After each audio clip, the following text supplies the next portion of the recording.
Bienvenido, queridos amigos, a su programa Con la Biblia en sus oídos. Lecturas y reflexiones diarias de la palabra de Dios. Hoy, Isaías 12. En aquel día dirás: cantaré a ti, oh Jehová, pues aunque te enojaste contra mí, tu indignación se apartó y me has consolado. He aquí, Dios es salvación mía. Me aseguraré y no temeré, porque mi fortaleza y mi canción es Jah. Jehová, quien ha sido salvación para mí. Sacaréis con gozo aguas de la fuente de la salvación, y diréis en aquel día: cantad a Jehová, aclamad su nombre, hacer célebres en los pueblos sus obras, recordar que su nombre es engrandecido. Cantad salmos a Jehová, porque ha hecho cosas magníficas. Se ha sabido esto por toda la tierra. Regocíjate y canta, oh moradora de Sión, porque grande es en medio de ti el Santo de Israel. Qué hermoso e inspirador capítulo de la Biblia, donde expresa el regocijo del ser humano ante la presencia magnífica y todopoderosa de Dios. Aquí se menciona que a pesar de que hay dificultad, a pesar de que el ser humano experimenta las tristes consecuencias de sus maldades, de sus malos actos, las consecuencias del pecado, pero aún así podemos cantar en medio del dolor. El versículo 1 empieza: en aquel día dirás, cantaré a ti, oh Jehová. Qué difícil es cantar cuando hay dificultades. En este momento recuerdo el caso de Pablo y Silas, que ellos fueron azotados 39 veces por haber predicado de Jesús.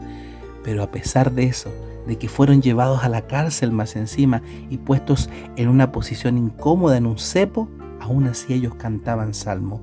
¿Cómo puede venir canto de una persona que está viviendo dificultades? Quizás tú también te puedes preguntar lo mismo. ¿Cómo yo puedo cantar en medio de mi dificultad? Estoy perdiendo mi trabajo, ¿cómo puedo cantar?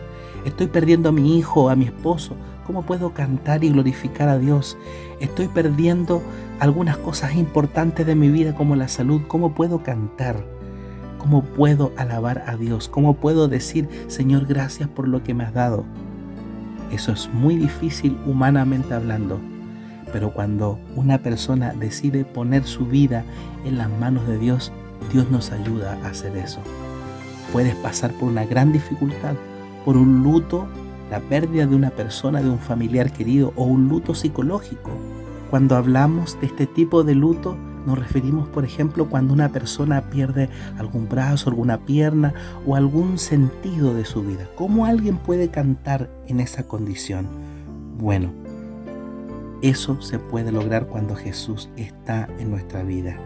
Cuando comprendemos que no solamente la vida comprende ese momento difícil que estamos pasando, sino que nuestra vida está guardada en su totalidad en Dios. Él es nuestro proveedor, Él es nuestro Salvador, Él es el que nos sustenta. El versículo 2 dice: he aquí, Dios es nuestro, es mi salvación. En Él me aseguraré y no temeré. ¿Y por qué no temeremos? Porque Él es mi fortaleza. ¿Acaso no podemos pedir fortaleza a Dios cuando estamos con problemas? ¿Acaso no podemos pedir salvación cuando estamos a punto de tirar la toalla, como se dice de una manera muy coloquial? Por supuesto que sí. Nuestra canción es Dios cuando confiamos en Él y cuando hacemos de Él nuestra fortaleza. Quizás para mí es muy difícil entender lo que tú estás pasando, pero puedo transmitir la idea de que he pasado dificultades así como tú las estás pasando o las has pasado. Y así como Dios ha sido la fortaleza para mí y para mi familia, también será la fortaleza para ti. Y mira cómo dice el versículo 3, que el gozo se transformará como aguas de fuente de salvación. Las fuentes. Si alguno recuerda cuando iba a alguna fuente de agua, esas fuentes de agua, saltaba el agua, brotaba el agua corría, parecía que el agua estuviera viva. Así va a ser nuestra vida, nuestro corazón, nuestra actitud cuando estamos en Jesús, cuando permitimos que su Espíritu esté en nuestra vida. Aclamemos el nombre de Dios. Él nos hace obras maravillosas, magníficas, que la gente no puede entender, pero sí puede entender una persona que está con el Señor. Que Dios te bendiga y te dé fortaleza en el momento más difícil de la vida, en donde aquel que fue capaz de vencer la muerte también va a ayudarte a vencer cualquier dificultad en su nombre. Si te gustó este audio, te invitamos a darle me gusta y a compartir con tus amistades. Si alguno todavía no se ha suscrito a este canal, te invitamos a poder hacerlo y de esa manera ayudarnos a difundir este mensaje. Y ahora daremos lectura a la lección diaria de la Biblia titulada Misión en favor de los no alcanzados, primera parte. El versículo para memorizar, Hechos 17:24. El Dios que hizo el mundo y todo lo que hay en él, que es Señor del cielo y de la tierra, no habita en templos hechos por manos humanas. Martes 5 de diciembre. Pablo y el Dios desconocido. Fíjate que Pablo no menospreció la falsa religión ni los falsos dioses de los atenienses. Recogió todos los puntos positivos que pudo encontrar, aunque fuesen pocos, y los aprovechó. Lee Hechos 17, 22 y 23. ¿Qué estaba haciendo Pablo aquí en su intento de alcanzar a estas personas con el Evangelio? Hechos 17, 22 y 23. Entonces Pablo, puesto en pie en medio del areópago, dijo: varones atenienses, en todo observo que sois muy religiosos, porque pasando y mirando vuestros santuarios, hallé también un altar en el cual estaba esta descripción: al Dios no conocido, al que vosotros adoráis, pues sin conocerle, es a quien yo os anuncio. Cierre de cita. Atenienses, en todo los veo muy religiosos. Pablo estaba elogiando a los paganos. Su religión era errónea en todos los sentidos.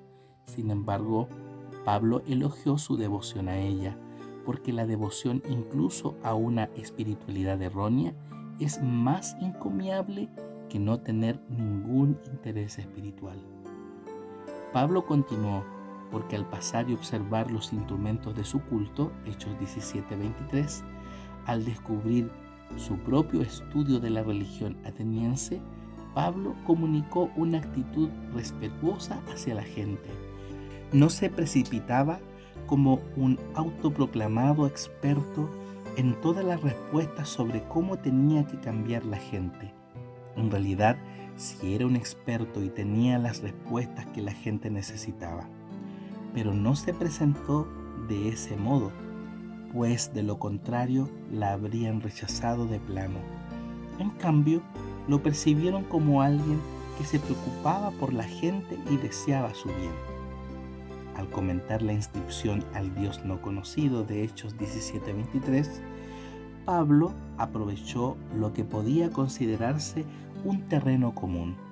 Creía en Dios, en muchos dioses en realidad, lo cual era un gran comienzo. Algunos de aquel entonces no creían y podían abrir el camino a una conversación más profunda.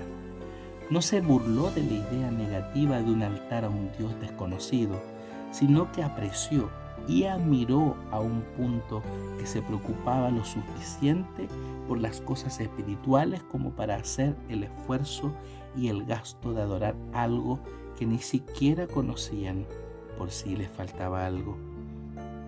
¿Estaban equivocados? Por supuesto, pero eso tenía solución.